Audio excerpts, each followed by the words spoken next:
Muy buenas tardes, ciudadanos comisionados. Para nosotros, estar aquí el día de hoy significa buscar fuera de Venezuela la restitución de nuestros derechos políticos que no pudimos encontrar en las instancias venezolanas. Fuimos a todos los niveles de las instancias venezolanas y no pudimos restituir nuestros derechos políticos. El caso jurídicamente, como lo ha planteado José Antonio Mas, es un caso sencillo. Es una violación del derecho establecido en el artículo 23 de la Convención Americana. Yo fui inhabilitado políticamente por 3 y luego por 6 años sin haber sido juzgado. No he ido a juicio, no he presentado mi caso, no he presentado las razones que nos llevaron a nosotros tomar las decisiones administrativas que tomamos como alcalde del municipio de Chacao. Sin embargo, sin sentencia penal definitivamente firme, tal como lo establece de una manera taxativa y muy clara el artículo 23 de la Convención Americana, fui excluido de participar en el proceso electoral del 23 de noviembre del año 2008. Para el proceso electoral del 23 de noviembre del año 2008, 277 venezolanos, entre los cuales me incluyo, fuimos inhabilitados, fuimos sustraídos de nuestro derecho político de participar. Yo, en particular, me había presentado como candidato a la capital de la República Bolivariana de Venezuela, al cargo de alcalde metropolitano de la ciudad de Caracas, cargo para el cual tenía unos extraordinarios niveles de apoyo popular. Todos los estudios de opinión indican que yo tenía unos niveles de aprobación por encima del 65%, es decir, 7 de cada 10 caraqueños iban a votar por la opción que nosotros representábamos. No hay ninguna duda que si hubiese participado en las elecciones del 23 de noviembre, el día de hoy yo hubiese sido el alcalde metropolitano de la ciudad de Caracas. Sin embargo, al igual que los otros 276 venezolanos, fuimos desprendidos de nuestros derechos políticos y nuestros derechos humanos. La Convención Americana, como se estableció anteriormente, es muy clara. El artículo 23 establece que la limitación del ejercicio de los derechos políticos puede producirse solo por razones de edad, nacionalidad, residencia, idioma, instrucción, capacidad civil o mental, o por la existencia de una condena dictada por un juez competente en materia penal, subrayo lo penal. No he sido sometido a juicio, por lo tanto no se cumplen las condiciones establecidas en la Convención Americana, que por cierto son también las condiciones que establece la Constitución de la República Bolivariana de Venezuela en el artículo 42 y en el artículo 65, que también solicitan la necesidad de una condena penal definitivamente firme para proceder con inhabilitaciones.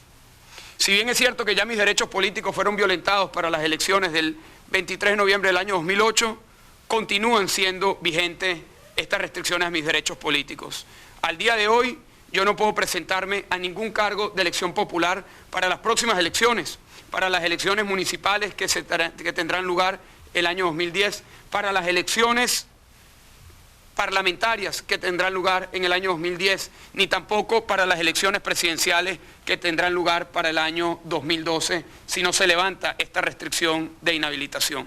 Pero además de eso, tampoco puedo participar en ninguna función del Estado venezolano, como contratado, con un cargo fijo o como asesor. Es decir, estoy totalmente excluido de participar en el Estado venezolano bajo cualquier tipo de condición.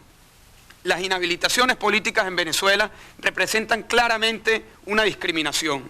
Antes del proceso electoral del año 2008, existen numerosos casos que están presentados en el expediente en donde personas inhabilitadas, también por el Contralor General de la República, presentaron sus candidaturas a distintos cargos y fueron aceptadas por el Consejo Nacional Electoral, cargos que luego fueron electos y proclamados. Caso específico de Régulo Hernández, diputado de la Asamblea Nacional, que también se presenta en detalle en el expediente. Ustedes escucharán por parte del Estado venezolano el día de hoy que este es un caso de corrupción, como lo adelantaron en la sesión anterior. Independientemente de lo que haya ocurrido, yo no he sido juzgado. No he sido juzgado por un tribunal correspondiente. Pero sí aprovecho la oportunidad para decir que soy inocente, que no puedo ser acusado de ningún caso de corrupción porque sencillamente no hay caso. No hay caso porque la propia Contraloría General de la República identifica en sus actos administrativos que no hubo daño patrimonial. pero tampoco hubo ningún tipo de ilícito penal. Y la mejor prueba que no hay ilícito penal es que no fui sometido a juicio. Y al no haber sido sometido a juicio nos preguntamos por qué.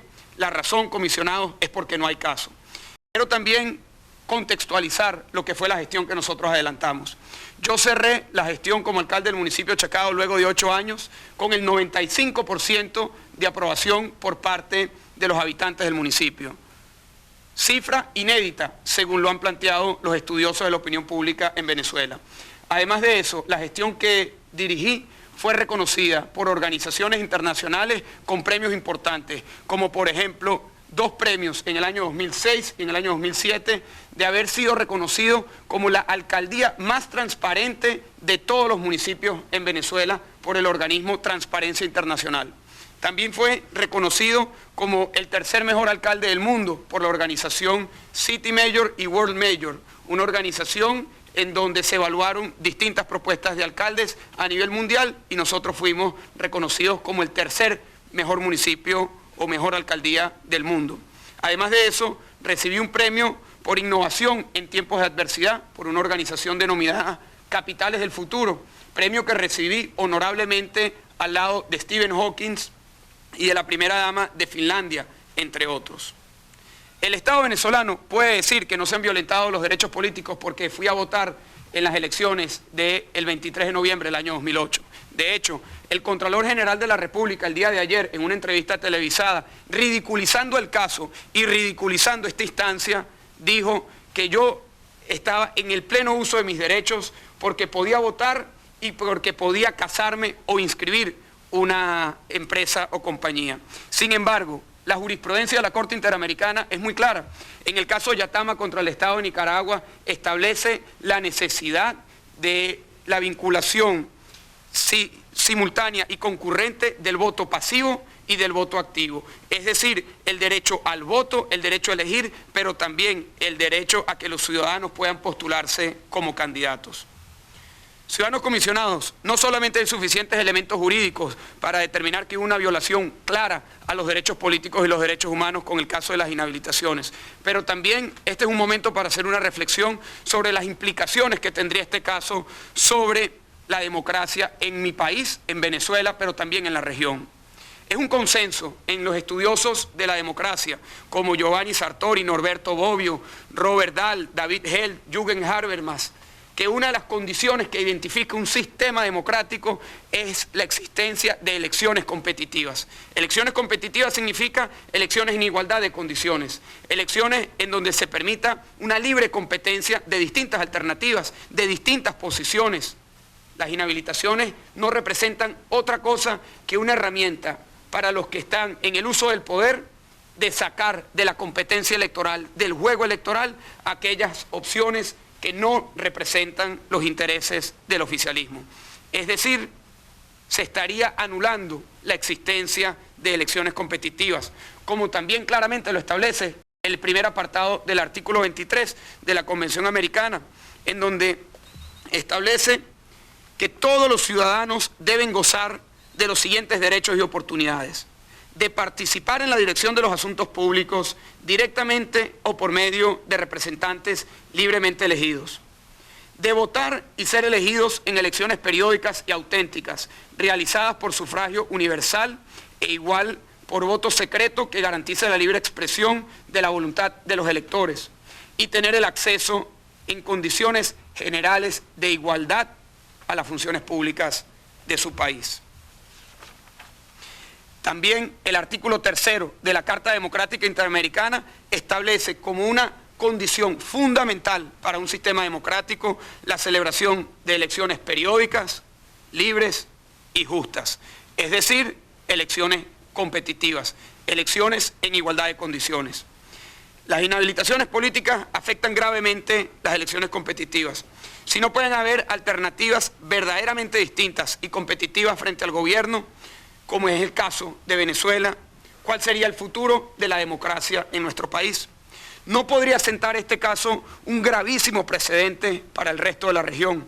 ¿No son entonces las inhabilitaciones políticas un instrumento que debilita las garantías de la democracia en Venezuela y también en el continente?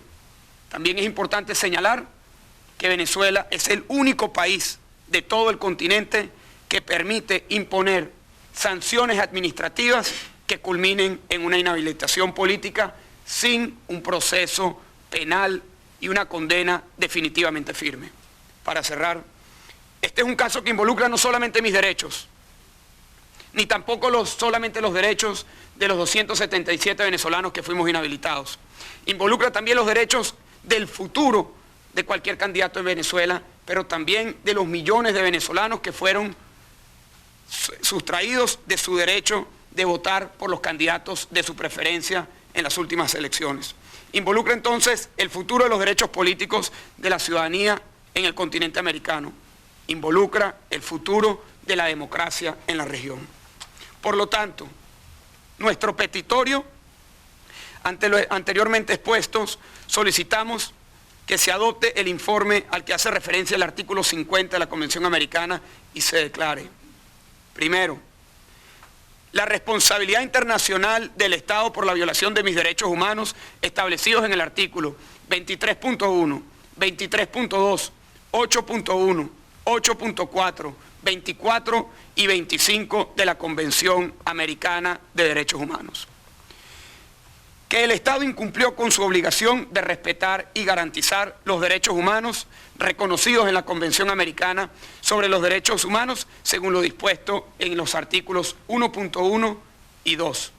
En consecuencia, solicitamos a esta honorable Comisión Interamericana acuerde las siguientes medidas de restablecimiento y reparación integral. Primero, que requiera al Estado venezolano restablecerme y garantizarme de inmediato el pleno goce de mis derechos políticos y en consecuencia poder postularme a ocupar y ejercer cargos públicos conforme al ordenamiento constitucional. Segundo, que recomienda al Estado venezolano dejar sin efecto en un lapso perentorio el artículo 105 de la Ley Orgánica de Contraloría General de la República a fin de eliminar como sanción administrativa aplicar por el Contralor General de la República la inhabilitación política, de modo que ésta quede reservada a la legislación penal y a su imposición en juicios netamente penales. Tercero, que se recomienda al Estado venezolano que mientras se lleven a cabo las medidas legislativas de modificación del artículo 105 de la Ley Orgánica de Contraloría, se abstenga de aplicarlo a ejecutarlo. Quiero cerrar con una reflexión, honorables comisionados.